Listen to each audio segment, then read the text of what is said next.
Apocalipsis capítulo 16, versículo número 1. Lo voy a leer, dice así en la Reina Valera revisada de 1960. Dice así: oí una gran voz que decía desde el templo a los 7 ángeles: id y derramar sobre la tierra las 7 copas de ira de Dios. Hasta ahí. Puede tomar asiento, la exposición de pie, y vamos a entrar al mensaje de esta noche. El tema se titula Las 7 copas de la ira de Dios. Amén. ¿Cuántos de aquí son salvos? ¿Segura que es salva? ¿Seguro que es salvo? ¿Por qué es salvo? ¿Por qué es salva? ¿Quién sabe? Me dijeron que soy salvo y soy salvo. Somos salvos por gracia, por medio de la fe en Cristo Jesús, en el Mesías. Amén. ¿Por qué? Porque creyendo en Él, aceptando su sacrificio en nuestra vida, nos ayuda a que nosotros seamos salvos. ¿De qué? De esto que estamos leyendo, de la ira de Dios. Pero ¿por qué la ira de Dios? Parece que se contradice, ¿no? Porque sabemos que Dios es un Dios amoroso, un Dios benévolo, un Dios que nos protege, un Dios que cuida. ¿Por qué Dios desataría su ira? ¿Y sobre quién va a desatar su ira? ¿Sobre nosotros? ¿Sobre la tierra? ¿Sobre qué va a derramar Dios su ira? Eso va a ser parte del tema que el día de hoy vamos a estar tocando. Así que como cada tema, le ruego que ponga mucha atención para que sea el Señor instruyéndonos, guiándonos a través de la santa palabra de Él, para explicarnos qué son las 7 copas de la ira de Dios. Y le voy a pedir que aquí sí ponga mucha atención, porque muchos confunden la ira de Dios las 7 copas de la ira de Dios de las 7 trompetas de Apocalipsis. ¿Cuántos han leído el libro de Apocalipsis? Amén. Amén. Bueno, pues si usted revisa unos cuantos capítulos más con anterioridad, dice que Dios va a tocar, van a haber 7 trompetas, ¿es correcto? Esas trompetas son para derramar tribulación en esta tierra y a la humanidad, para poner a prueba la fe de los que decimos ser creyentes. Aquí no se trata de que yo le convenza a usted me convenza a mí, sino de que nosotros seamos convencidos por medio de la palabra de Dios de que algún momento dado va a haber la gran ira de Dios sobre esta tierra. Ahora, la gran ira de Dios son 7, ¿no? Ahí es donde tenemos que poner mucha atención. No confundamos las 7 copas de la ira con las 7 trompetas de Apocalipsis. En cada una de las trompetas de Apocalipsis, si no mal recuerdo, muere cierta parte, muere una tercera parte de esto, una tercera parte de aquello. De hecho, si usted lo ha leído, dice que derrama el ángel la primera copa y muere una tercera parte de todos los animales del mar y de todos los animales del campo, y habla también acerca de las cosechas, pero habla de solamente la tercera parte. Y ahorita estamos hablando del juicio de Dios sobre esta tierra. Amén. Vamos a darnos cuenta que son 7 copas, y para poder entender la ira de Dios es que estas copas de la ira de Dios son sobre su creación. En la tierra, las 7 copas de la ira de Dios, en su creación, que somos nosotros en esta tierra. Entonces vamos a ver de qué habla la primera trompeta. ¿Hasta ahí vamos bien? Si vamos entendiendo acerca de que son 7 copas de la ira de Dios. De hecho, en muchos ahí en sus escrituras dice copas de la ira. Y entonces ahí nos damos cuenta de que es muy distinto acerca de las 7 trompetas de Apocalipsis. Todos piensan que es un mismo evento, pero no es un mismo evento, son eventos separados por un momento cumbre, que va a ser, que estaremos viendo más adelante cuál va a ser ese momento cumbre antes de que Dios derrame sus 7 copas de la ira. Amén.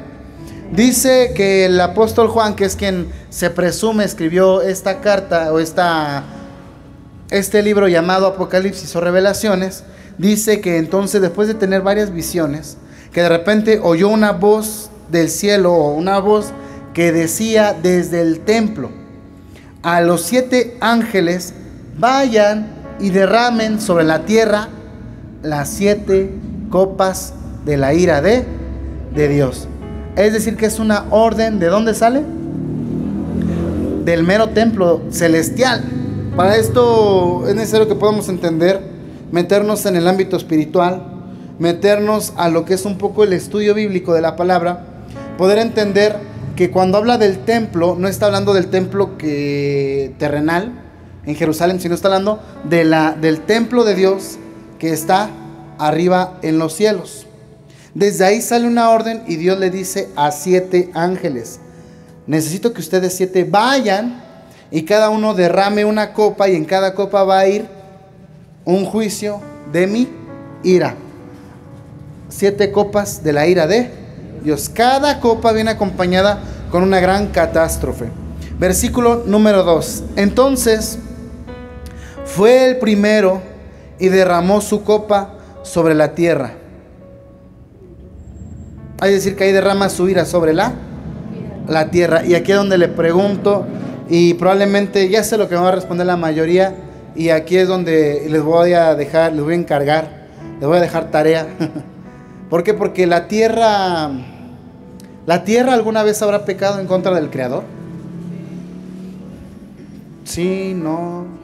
Sí, ¿por qué? No, ¿por qué?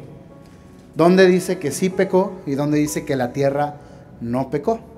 Sí, porque y ese es donde le voy a encargar que lea en las escrituras, que busque, que medite, que le pida a Dios y que diga: Señor, tu siervo inútil me dejó esta tarea. ¿La tierra alguna vez pecó en contra de ti? Y entonces ahí veremos. La respuesta, si ponemos atención, la misma palabra nos da respuestas, no es de interpretación propia. El mismo apóstol Pedro dice que la Biblia no es de interpretación propia, sino que hay solamente una sola interpretación, y es que la Biblia se interpreta así misma. ¿Qué es necesario para poder entender la palabra de Dios? Primero poder leerla con fe, y segundo pedirle a Dios que Él sea el que nos revele qué es lo que nos quiere mostrar cuando parece ser que hay una contradicción o como que algo no cuadra. Espero y me pueda ir entendiendo. Por ejemplo, hay una parte en donde dice la palabra de Dios que Dios no es hijo de hombre para que mienta, ni hombre para que se arrepienta, o al revés, no es hombre para que se arrepienta, ni hijo de hombre para que mienta, ¿no? Ni me acuerdo cómo bien así el dicho, pero vemos que en Génesis dice que Dios se arrepintió de haber creado al hombre. Entonces ahí se contradijo Dios. Si lo vemos de manera literal, pues decimos: oye, pues ¿qué pasó aquí? Y ahí es donde necesitamos que el Espíritu de Dios, el Espíritu Santo, que es nuestro guía y maestro, nos muestre dónde o por qué Dios habla de esto, por qué habla de aquello, por qué parece que se contradice. Entonces dice que derrama su copa sobre la tierra, y vino una úlcera maligna y pestilente sobre los hombres que tenían la marca de la bestia. Aquí viene una pregunta muy importante, que si usted ha tenido la oportunidad de leer el libro de Apocalipsis, ha tenido la oportunidad de leer Daniel, Zacarías, Ezequiel, los mismos evangelios, va a responder muy rápido: ¿estaremos viviendo las copas de la ira de Dios? Todavía no. La respuesta es que todavía no. Todavía no estamos viendo las copas de la ira de Dios. Estamos en el principio de dolores. El Señor Jesús dijo ahí en Mateo 24 que estamos en principio de dolores y que estemos atentos a las señales que vendrán. Ahora, toda esta ira va sobre el pecado, sobre la maldad. Las copas de la ira de Dios van a ser derramadas cuando la iglesia ya no esté presente.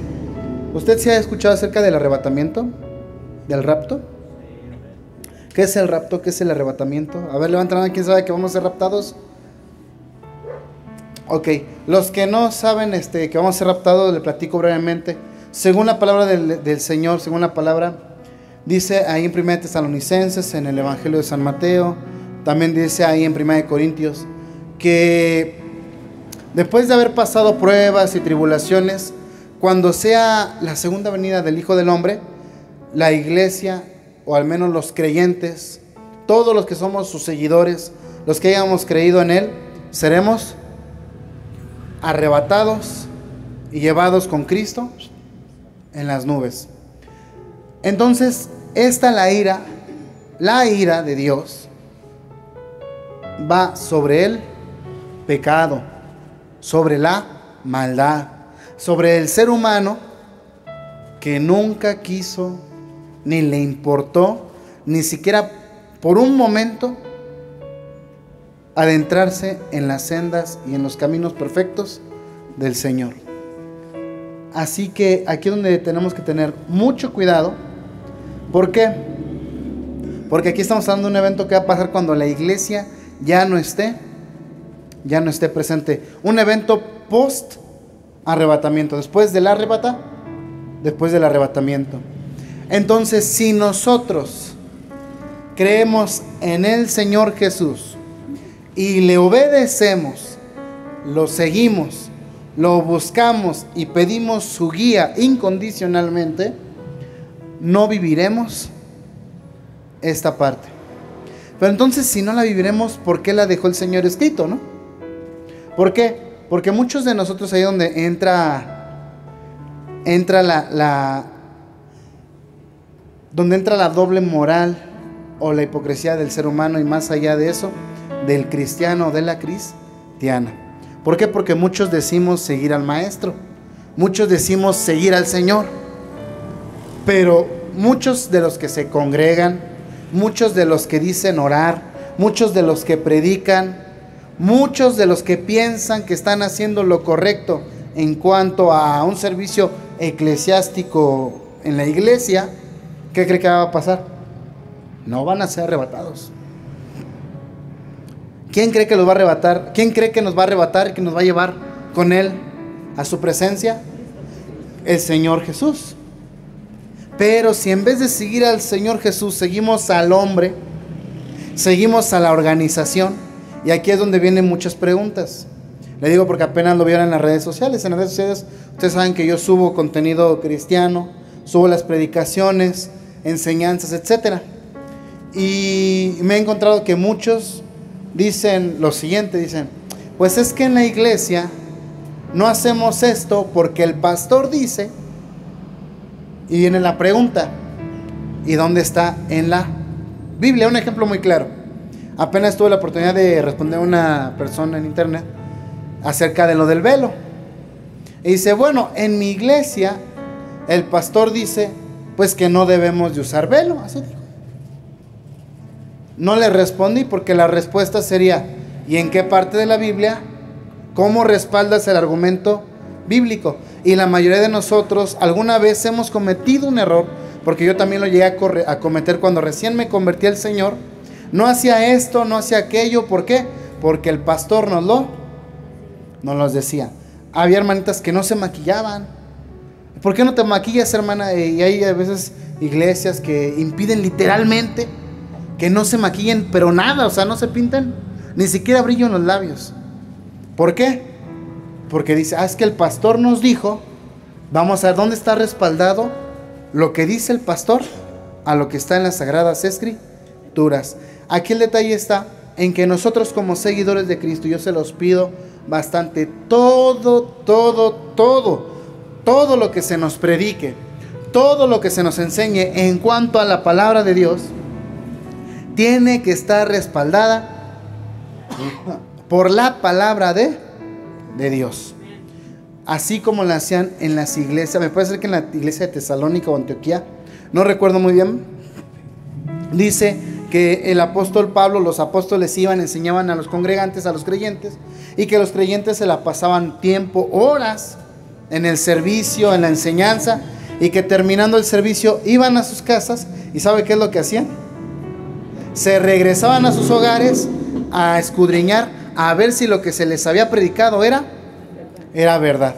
Si nosotros no practicamos la confirmación de la predicación, estamos cometiendo un grave error, porque estamos confiando en la palabra del hombre, y la misma palabra me dice, maldito el hombre que confíe en el hombre. Aún a mí, hermanas, aún a mí o a cualquier predicador, por muy ungido, por muy buena predicación que dé, por mucha obra que haga, no confiemos en el hombre. Aún ni el apóstol Pablo decía que confiaran en Él. Él decía, pongan su esperanza en el consumador de nuestra fe, en Cristo Jesús. Si nosotros no ponemos nuestros ojos, nuestra mirada, nuestros pasos, no seguimos los pasos del Señor Jesús, nosotros corremos el riesgo de que nos salga una úlcera maligna, es decir, que te quedes en el rapto, en el arrebatamiento. Y si te quedas, vas a pasar por estas 7 plagas, por estas 7 copas de la ira de Dios. ¿Dónde más Dios ha desatado parte de su ira? En las Escrituras. ¿Por qué le pregunto esto? ¿Por qué? Porque ahora que nosotros conocemos del Señor, nuestro deber es procurar servirle a Dios. ¿Y cómo le servimos a Dios? Leyendo su santa palabra, guiados con el Espíritu Santo, mediante la oración. Va a haber mucha gente que va a pasar por esto y por las otras 6 copas. Les van a salir una úlcera maligna y pestilente sobre los hombres que tenían la marca de la bestia. Podría seguir hablando, pero si usted no sabe qué es la marca de la bestia, el día que nos digan pónganse esta marca, ¿qué cree que vamos a hacer? No la vamos a poner. ¿Por qué? Porque no sabemos. El día que a lo mejor ay, ¿qué crees? ¿Qué dice el gobierno? ¿Qué dice que nos pongamos esta marca? Y los que hemos tenido la oportunidad o tengamos la oportunidad de que en el momento identifiquemos la marca de la bestia, sabremos que no es la marca del Señor, sino que es la marca de la bestia. Y ahí es donde la fe de muchos va a empezar a flaquear. Se lo digo, ¿por qué? Porque ahorita es fácil decir, creo en el Señor Jesús. ¿Cuántos creen en el Señor Jesús ahorita? Pero si le dijera, ¿sabe qué? ¿Crees en el Señor Jesús? Y te secuestran en este momento, te marcan, te dicen, no, ¿sabes qué? Te acabamos de secuestrar a tu hijo, a tu hija. ¿Qué pasó ahí? Debemos decir al Señor, ¿por qué a mí?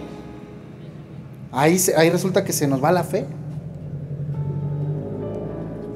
Y adoraban a su imagen.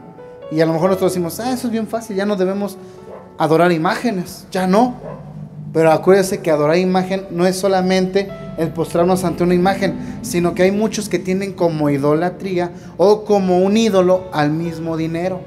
Se la pasan durante toda su vida persiguiendo el dinero, persiguiendo el dinero, persiguiendo el dinero. ¿Y sabe cuándo vamos a tener dinero? Nunca.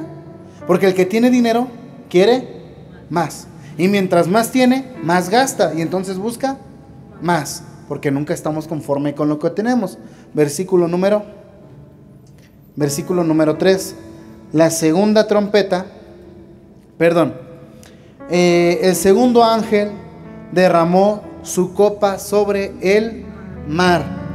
Y aquí es donde viene otra pregunta. ¿El mar alguna vez habrá pecado en contra de Dios? ¿Quién sabe, verdad? Ahí es donde es necesario escudriñar las Sagradas Escrituras. Y si usted tiene la oportunidad de que Dios le revele, le va a revelar.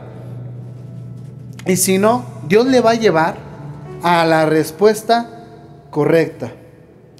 Y es decir, el mar, se convirtió en sangre como de muerto. Y murió todo ser vivo que había en el mar. Todo ser vivo que había en el mar. Es decir, los peces, bye. Las algas marinas, bye. Y las algas marinas y los peces son esenciales para la existencia de la humanidad. Si usted cree que el día de hoy estamos viviendo escasez porque, no sé, fue a la tienda y dijo, ay, ya no hay aceite, ya no hay papel, o cada vez las cosas están más caras. No, en aquel momento, a una persona que logre conseguir un pescado, va a ser millonaria. ¿Por qué? Porque habrá encontrado un pescado con vida. Versículo número 4. El tercer ángel derramó su copa sobre los ríos y sobre las fuentes de las aguas, y también se convirtieron en sangre. Y a lo mejor nosotros que estamos aquí en la Ciudad de México decimos, pero eso va a ser en el mar, pues aquí no hay problema. todas las aguas en los ríos y sobre las fuentes del agua se van a convertir en... Es decir, las personas van a abrir la llave y va a salir, no agua con sangre, va a salir sangre. ¿Se imagina cómo va a ser el espectáculo en aquel momento, en aquel día? Abrir y de repente que sea sangre. ¿Sangre de quién? ¿Quién sabe? Exactamente lo que les iba a decir. Recordando parte de lo que hizo Dios en Egipto, pero a gran escala, porque en Egipto Dios convirtió solamente el río Nilo en sangre, nada más. Y el río que tenían los egipcios, el agua, perdón, que tenían los egipcios, se convirtió en sangre. Pero aquí no solamente va a ser un río, sino va a ser toda el agua a nivel mundial. No va a haber país, no va a haber casa, no va a haber pueblo que tenga agua limpia. Si ahorita a lo mejor usted dice, ay, es que hermano, no hay agua porque me la mandan una vez a la semana, una vez cada 4 días, una vez al mes. No, en aquel tiempo mandarán y el agua será imbebible y la gente va a tener que beber. Se las van a ingeniar. Va a haber personas, se los digo esto, va a haber personas que van a crear aparatos o van a buscar inventar, de hecho ya se están inventando aparatos donde la orina humana se convierte en agua bebible. Entonces la gente va a reutilizar todo lo que sacamos del cuerpo, lo va a ir purificando para poder tomar, y el agua se va a convertir sumamente escasa. Y a pesar de eso, la gente que iba en aquel tiempo no se va a arrepentir, va a seguir pensando y buscando que su salvación va a estar en la bestia que va a estar en ese tiempo gobernando. Versículo número 5.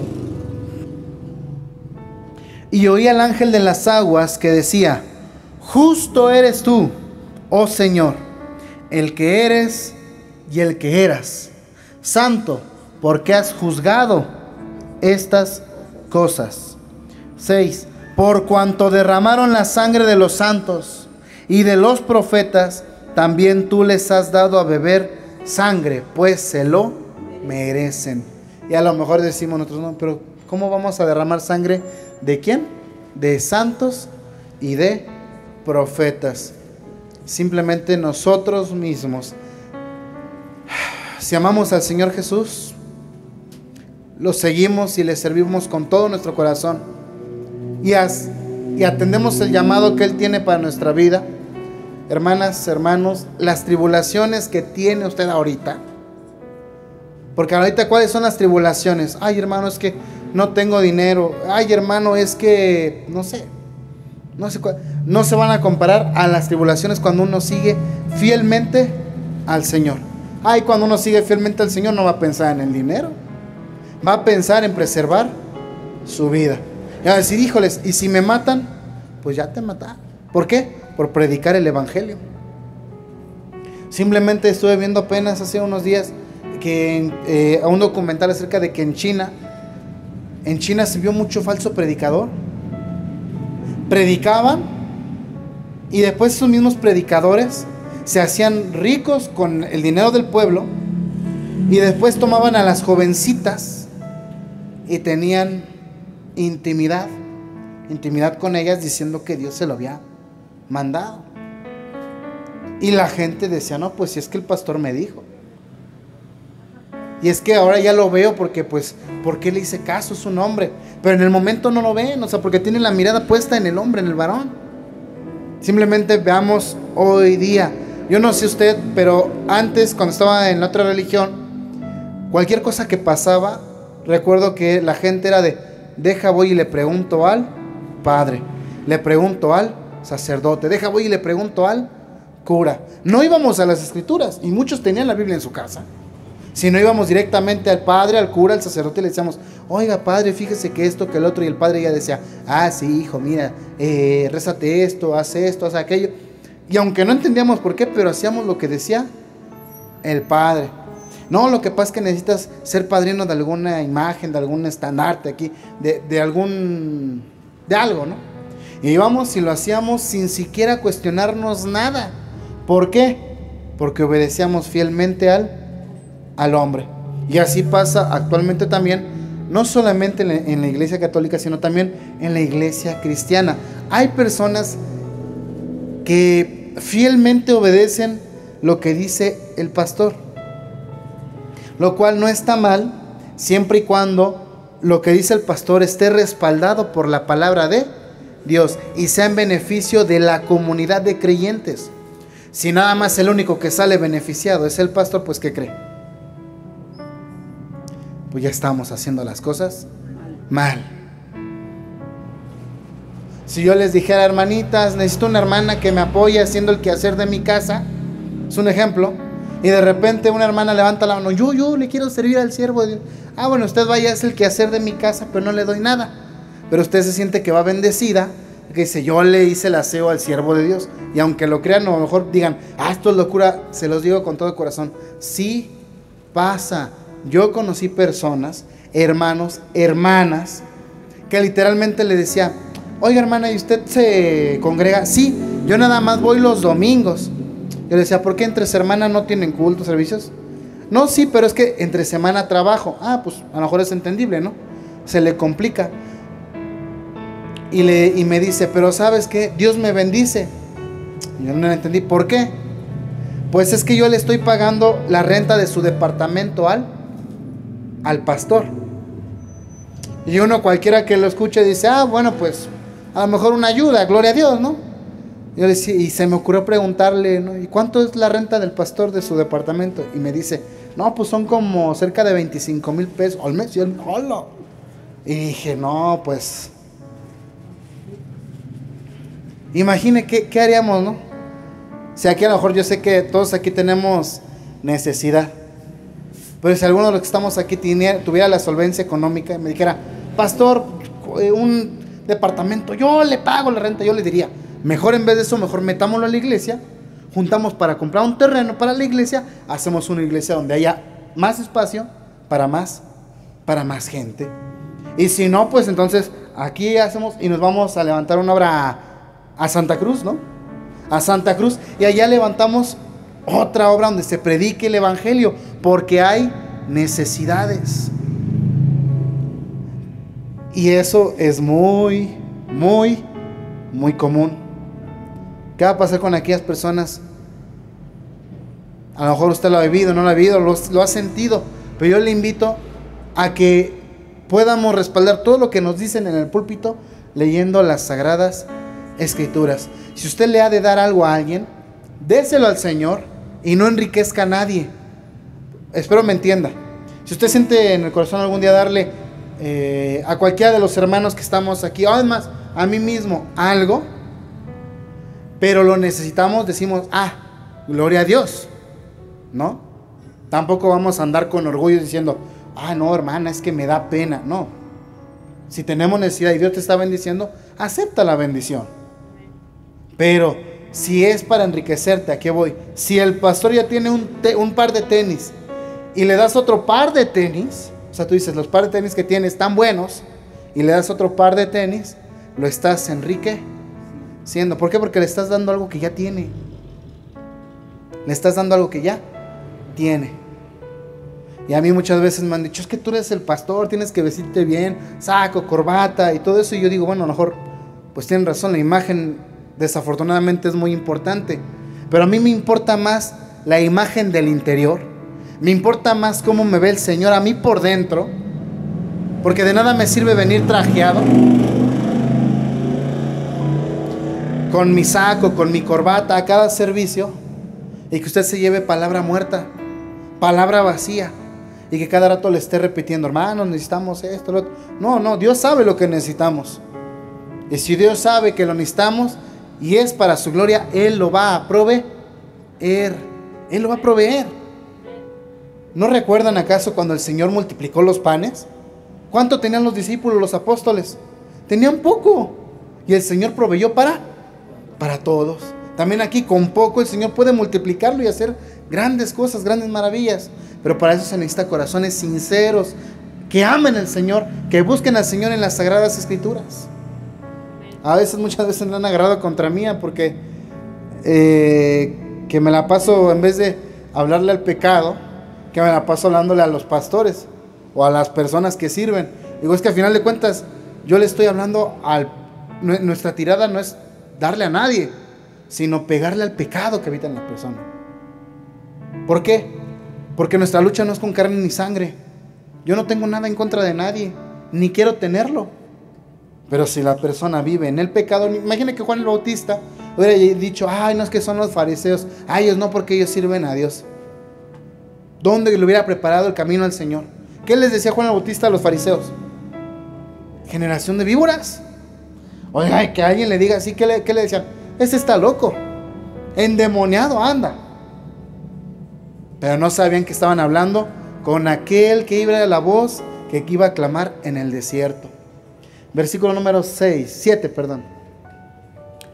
También oí al otro que desde el altar decía, ciertamente, Señor Dios Todopoderoso, tus juicios son verdaderos, sí, y justos. Y es cierto, en aquel tiempo Dios va a juzgar el pecado en esta tierra, la maldad, y va a desaparecer, va a destruir a quien tenga que ser destruido. Y no tendrá misericordia el Señor, la está teniendo. Por eso es que nos ha mandado el día de hoy a mí, el día de al rato o mañana te va a mandar a ti, para que les hables de esto a la gente que no lo conoce, a la gente que lo desconoce. Porque si la gente no sabe que va hacia la perdición, ¿sabe para dónde van a caminar? Hacia la perdición. ¿Por qué? Porque van hacia un camino y van así. ¿Qué nosotros queremos hacer? Alertarles, decirles, cuidado, viene juicio de Dios, ira de Dios. No queremos que pases por esa ira. Y espero me puedan entendiendo. Porque pues decimos, ¿yo por qué tengo que hablar a las personas de afuera? Pero si fueran tu familia, tus hermanos, tus papás, tus hijas, tus hijos, no sé, alguien que quieres mucho, alguien que amas mucho y que no conoce la palabra del Señor, ¿no le dirías cuidado, alerta? Pues claro que sí. Pues de esa misma manera tenemos que aprender a hablarle de esto, de alertar a todos para que puedan conocer de Cristo Jesús. No los mande y dígales, ve al culto. No, antes de mandarlos al culto, mándelos y dígales, ve, conoce al Señor. Donde tú sientas, si sientes querer leer la Biblia, en la Biblia. Si quieres orar, ora. Si quieres acompañarme a mi congregación, vamos a la congregación. Nosotros no le imponemos nada a nadie, porque si nosotros empezamos a imponerle y le decimos, acompáñame a la congregación, ¿qué cree que vamos a hacer? La gente va a venir por imposición y no por voluntad propia. Y entonces el día que hay un problema, se van a ir y te van a echar la culpa a ti, porque te van a decir, pues yo vine por ti, tú fuiste quien me dijo que vinieras. Pero cuando vienen por voluntad propia, ya nosotros no nos convertimos en víctimas, sino nosotros tratamos de caminar como el Señor Dios poderoso es. ¿Cómo? Verdaderos, sí, y justos. ¿Por qué? Porque estamos en Él. O tenemos que adentrarnos cada vez más y más en Él. Y aquí hay una pregunta que te voy a hacer. ¿Dónde te sientes tú estando con el Señor? ¿Te sientes estando a 2 pasos, 3 pasos, 1 metro de distancia? ¿O te sientes que estás cerquita de Él? Que estás casi pegado, pegada ahí en su pecho, en el corazón de Dios, abrazándole cuando tienes necesidades, cuando tienes problemas, y dándole las gracias, glorificándole, diciéndole, Maestro, usted es maravilloso, usted es único, poderoso, sublime. ¿Cuántas veces en el día te paras, tomas un momento, volteas hacia arriba o simplemente hacia enfrente y dices, Señor, gracias porque fui al mercado, no me pasó nada, porque compré esto, porque me subí al micro, pasó esto, lo otro, porque tuve la oportunidad? Simplemente darle las gracias, alabarle al Señor. Versículo número 8. Dice, el cuarto ángel, que es la cuarta copa de la ira, derramó su copa sobre el sol, el cual fue dado quemar a los hombres con fuego. Ay, Señor. Si usted ha sentido mucho calor los días anteriores, eso no es nada. No es nada, ¿por qué? Porque el sol va a ser tan fuerte y tan ardiente que va a quemar a los seres humanos, a la humanidad. ¿Por qué? Por orden de Dios. Y los hombres se quemaron, versículo 9, con el gran calor, y blasfemaron el nombre de Dios, que tiene poder sobre estas plagas, y no se arrepintieron para darle gloria. ¡Qué bárbaro! ¿Se imagina? En vez de suplicarle a Dios, en vez de voltear a Dios y decirle, Señor, piedad, no se arrepintieron, sino que le echaron la culpa a Dios. No, ese es el Dios de los cristianos, ese es el Dios que alaban o alababan. ¿Para qué? Para que ese no es un Dios de amor. Y es lo que mucha gente nos dice. Es lo que mucha gente nos dice. ¿Ese es tu Dios? ¿Has leído la Biblia? A mí me han dicho eso. ¿Has leído la Biblia? ¿Sabes cuántas? Es el libro que más sangre tiene en la historia. Porque un Dios de amor mandó matar a tanta gente. Porque sí es un Dios de amor, pero también es un Dios justo. No es cierto. Es un Dios de odio, un Dios que mata. Dios es justo, y la prueba más clara es lo siguiente. Imagina que tu hermano, hermana, tienes una niña chiquita, o si has tenido una hija, imagínatela de 2 años, chiquita, y que de repente llegue un hombre de 40 años y la viole. O sea, la viole y que le pegue. ¿Qué quisieras para aquel hombre? ¿Lo perdonarías? Exactamente. Pero si el hombre, suponiendo que fuera todo lo contrario, si el hombre fuera tu hijo y te enteras que tu hijo hizo eso, ¿lo perdonarías? Vean cómo cambian las cosas. Somos justos cuando nos conviene, y cuando no nos conviene, no, que lo maten. Exactamente, pero Dios es justo. Dios sabe quién vive y quién muere. Vean nomás cómo somos de cambiantes como seres humanos. Si se trata de mi hija, mátenlo. Si se trata de mi hijo, no, perdónenlo. Que se vaya a la cárcel, pero no lo maten. Y al contrario, buscaríamos hablar con nuestro hijo para hacerle entrar en razón. Oye, ¿por qué hiciste esto, no? Pero si fuera nuestra hija y dijeran, ayúdenlo. No, ¿por qué? Él es un hombre que no va a entrar en razón. Para que vea que cómo somos los seres humanos de ingratos. Cómo somos los hombres y mujeres, y nada más pensamos en nuestro propio bien. No pensamos en el bien del prójimo. Analizamos siempre con el corazón, siempre con los sentimientos, pero nunca pensamos, ni analizamos, ni tomamos en cuenta a Dios para tomar una decisión o un veredicto. Versículo número 10. El quinto ángel derramó su copa sobre el trono de la bestia, y aquí va a estar bien tremendo. Y su reino se cubrió de tinieblas, y mordían de dolor sus lenguas, y blasfemaron y blasfemaron contra el Dios del cielo por sus dolores y por sus úlceras, y no se arrepintieron de sus obras. ¿Usted qué haría si fuera Dios? ¿Qué haría si fuera el Creador en estos momentos? Respuesta que demos, yo creo que es una respuesta que Dios no daría. Dios ya sabe lo que va a hacer. El detalle está que yo creo que Dios, como un padre, como el Creador, le ha de doler, ¿no? Ahora imaginemos si esto es lo que hace la gente. Nosotros, ¿cuántas veces hemos blasfemado contra Dios? ¿Cuántas veces hemos traicionado al Señor?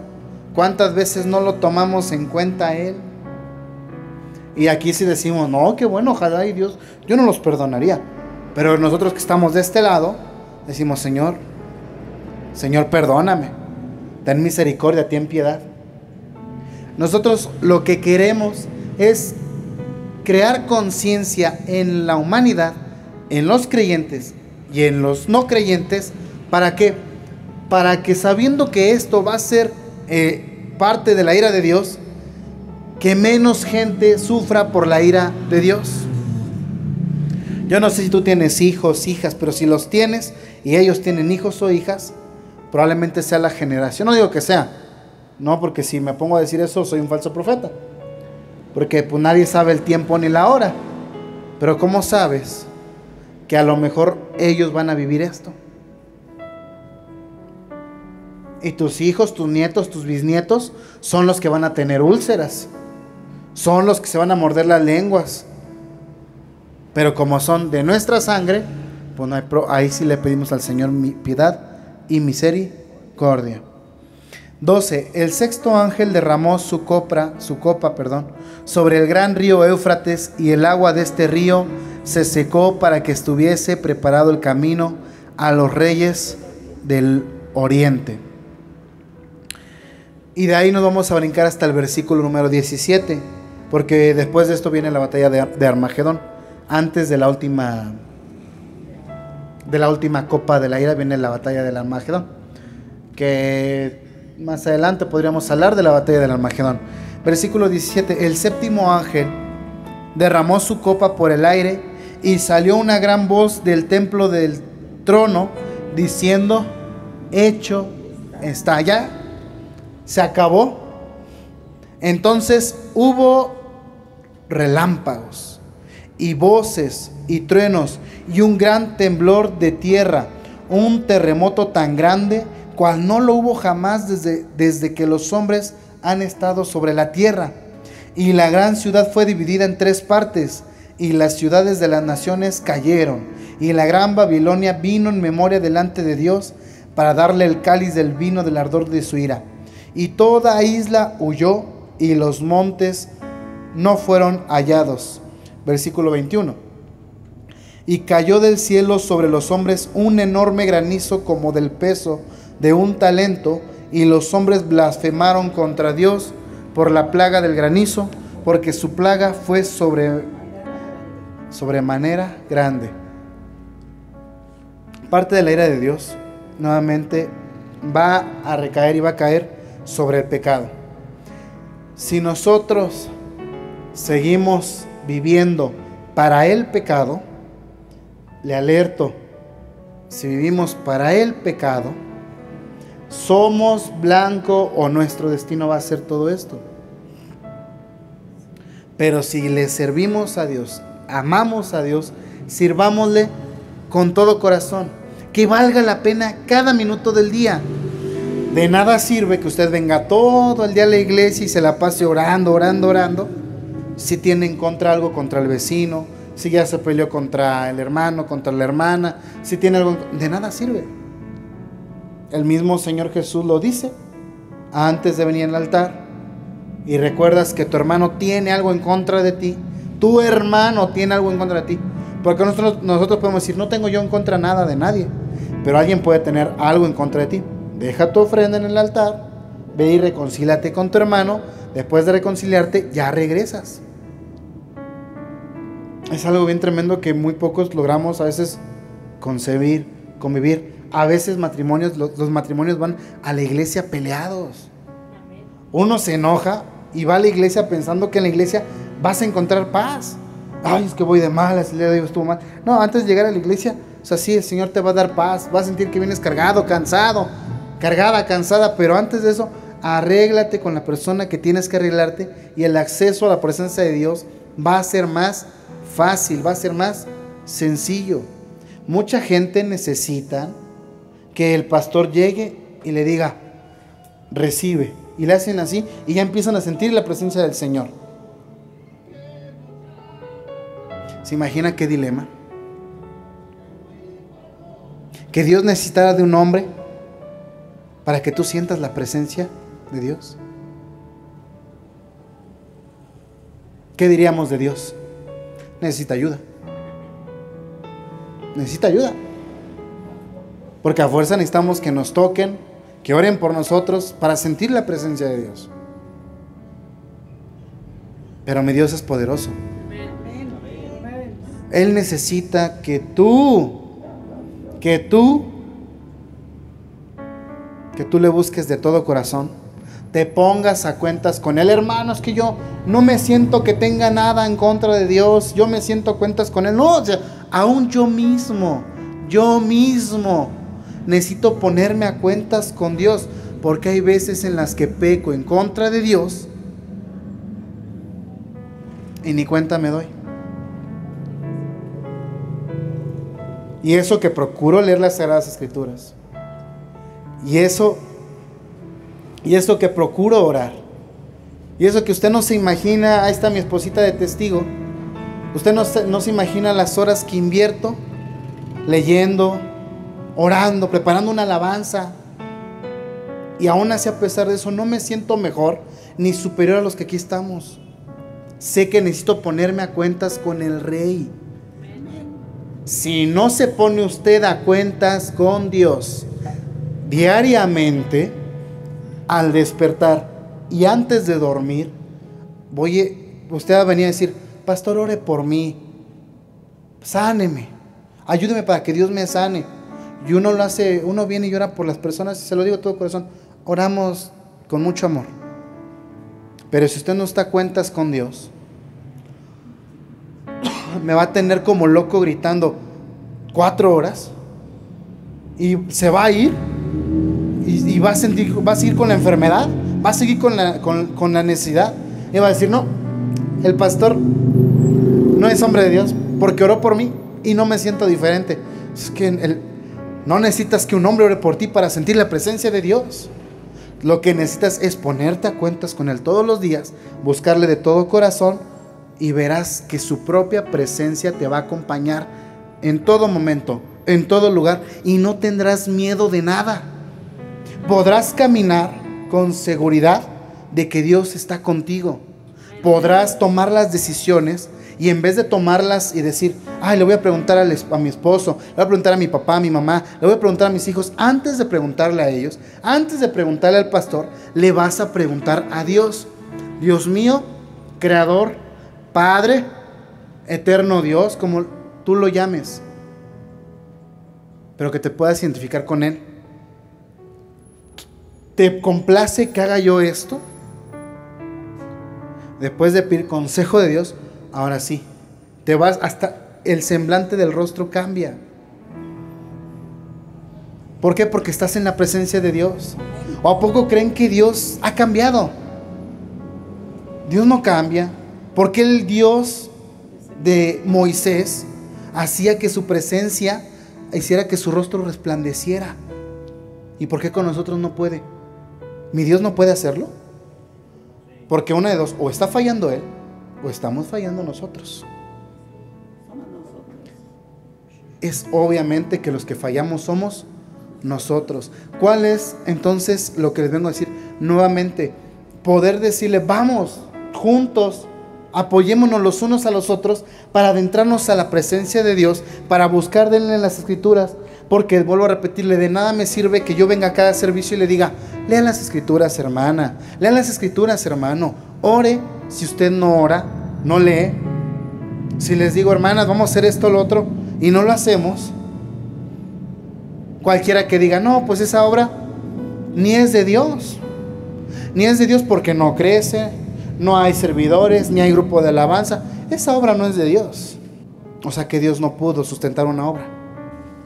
Lo que necesita Dios son corazones sinceros, corazones dispuestos a despojarse a veces de lo que uno no tiene, para beneficio de Él, para gloria y honra de Él. Y Él mismo va a suplir, Él mismo va a dar, con Él mismo te va a llenar de su presencia, y cuando menos te des cuenta, las lágrimas estarán brotando, aunque no estés en la predicación, aunque no, porque hay muchos que necesitan alabanza para llorar. Te cantan: a tus pies arde mi corazón, y dices: esa no porque me quiebra, y te quiebras y empiezas a llorar. Y si no escuchas esa alabanza, no te quebrantas. Vuelvo a repetir lo mismo, imagine, Dios necesita de esa canción para quebrantarte. Pobres de los que nunca la escucharon. No, pobre de los que son sordos, nunca la van a oír. No, Dios no necesita tu corazón. Dios nada más necesita tu disposición. Que lo que tú mismo te comprometes con Él, le cumplas. Yo no vengo a decirte, haz pacto con Dios. ¿Quiénes somos nosotros para hacer pacto con Dios? Imagina, es como si yo le dijera al presidente, presidente, si yo voto por usted, me hace mi casa. ¿Qué va a decir el presidente? Y yo, ¿tú por qué tengo que cumplir tus deseos, no? ¿Y eso qué es el presidente? Imagine con Dios, Dios, si te sirvo, pero por favor llama a mi familia, que se convierta, ¿no? Pues no. Nosotros no estamos aquí por conveniencia. Estamos aquí porque le amamos, porque le buscamos, porque en el corazón tenemos ese anhelo de conocerle, de tenerlo, de estar siempre con Él. Y si tú me entiendes es porque has experimentado eso, aunque sea por unos segundos, has experimentado la presencia de Dios. ¿Quién no quiere experimentar la presencia de Dios? No solamente 5 o 6 segundos, 1 minuto, 2 minutos, media hora, 1 hora. Ya no estamos como en el antiguo pacto, en la ley, que Dios necesitaba sacrificios. Ya no. Hoy solamente necesita tu corazón, tu disposición, que haya cambio en ti. Y la gente, sin que tú le digas, ven, te invito a la iglesia, la gente va a venir a la iglesia, a la congregación. ¿Por qué? Porque van a ver el cambio en ti. Si usted llega conmigo y me dice, y le digo, oye, que te cambiaste de religión, y tú le dices, pues no. Oye, ¿y qué te enseñan allá? No, pues lo mismo, oramos y todo. ¿Sabe? ¿Me va a llamar la atención a mí? No. Si usted me dice, no, ¿qué crees? Fíjate que aprendí esto, lo otro, aquí, allá, y fíjate que estuvimos alabando, glorificando, exaltando el nombre del Señor, convivimos, nos pusimos de acuerdo terminando el culto, y terminando el culto, ni estaba planeado, pero nos cooperamos todos, hicimos unas tortas, y qué hermosa convivencia se hizo de improviso. No, pues no es improviso, es que todos estamos en un mismo sentir, en el sentir de la presencia de Dios. Pero si no nos disponemos, necesitamos un medio para buscar a Dios, y Dios no necesita ningún medio. Si nosotros nos quejamos a lo mejor de que en la antigua religión decíamos, Santa María, Madre de Dios, ruega Señora por nosotros, ¿no? Y decimos, pero ¿quién es María para interceder? Y muchos pastores lo dicen. ¿Quién es María para interceder por ti? Nadie. Pero ahora ya no intercede María. Ahora necesitas la alabanza, necesitas que el pastor imponga las manos. Ahora necesitas estar en la iglesia para sentir la presencia de Dios, porque en casa no la sientes, porque en el trabajo no la sientes, porque en el transporte no la sientes. Vuelvo a repetirle, o Dios falla o fallamos nosotros. La ira de Dios, ahorita solamente le dimos un pincelazo, ¿sí? La ira de Dios es tremenda. Sodoma y Gomorra sufrieron parte de la ira de Dios. ¿Y sabe qué quedó de la ciudad? Nada. Exactamente, nada. Jerusalén misma sufrió parte del fuego que no se apagó. Y ahí está Jerusalén. Creo que es momento de llegar con el Señor y decirle, Padre, nunca había leído esto, o si usted ya lo había leído, pues estamos releyendo. Hoy me acordé de esto, Señor. Tus juicios van a ser tremendos, van a ser fuertes. Yo no quiero vivir eso. Ayúdame a tener un corazón más entregado, más sincero, y ayúdame a amarte, Señor. Ayúdame a amarte porque soy muy, ya le digo a veces, Señor, soy muy torpe, digo, pero aunque sea quiero acertar en una cosa, que es en amarte. A lo mejor no soy el mejor lector, el mejor expositor, el mejor cantante, el mejor tecladista, el mejor guitarrista, a lo mejor ni siquiera el mejor diseñador, ¿no? Ni siquiera el mejor combinador, ya nomás que combinación me hago de ropa. Pero lo que sí, Señor, es que quiero amarte así como tú me has enseñado, y como tú me has enseñado que me amas. Y con eso Dios me ha abierto muchas puertas. Y dice las Escrituras, la puerta que Dios te abre, nadie la va a cerrar. Y la puerta que Dios te cierra, nadie la va a abrir. La puerta de tu pasado está cerrada. Nadie la va a abrir. Ya estamos en una nueva vida. Aceptemos esa nueva vida y todo vendrá por añadidura. Cierre sus ojitos y vamos a hablar con el Creador. Vamos a hablar con el Todopoderoso. Y le invito en esta noche a que le diga al Señor: enséñame a amarte. Enséñame a amarte, porque yo sé que usted ama a Dios. Yo sé que lo ama. Si no, no estaría aquí. Pero creo que nos hace falta amarle aún más. Si le amáramos como Él nos ama, ni viviríamos en nuestras casas, ni iríamos con nuestra familia. Estaríamos 100% dedicados a Él. Ni trabajaríamos, porque dependeríamos 100% de lo que Él nos quiera dar. Y verá que Dios irá dando esos dones y te irá dando lo que tanto necesitas. No lo que quieres, sino lo que necesitas. Padre mío, te alabo en esta preciosa noche, Dios Todopoderoso, Dios de Abraham, de Isaac y de Jacob. A usted, bendito Creador, a usted que es el único y verdadero Dios.